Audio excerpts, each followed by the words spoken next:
Emi Martinez.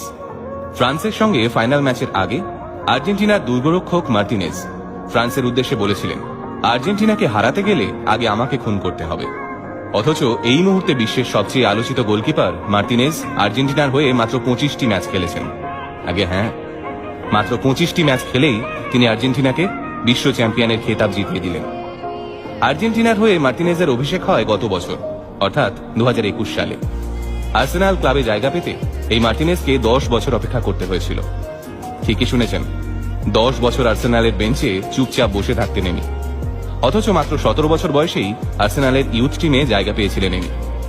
Argentina ছেড়ে ইংল্যান্ডে পাড়ি দেওয়ার সময় কান্নায় ভেঙে পড়েছিলেন এমির মা আর ভাই। বারবার বলছিলেন, আমাদের ছেড়ে এত দূর যাস না। খানিকটা দূরে দাঁড়িয়ে এমির বাবাও হাউ হাউ করে কাঁদছিলেন, কিন্তু ছেলেকে আটকাননি, কারণ তিনি জানতেন তিনি এমির পড়াশোনার খরচা দিতে পারবেন না। এমিও জানত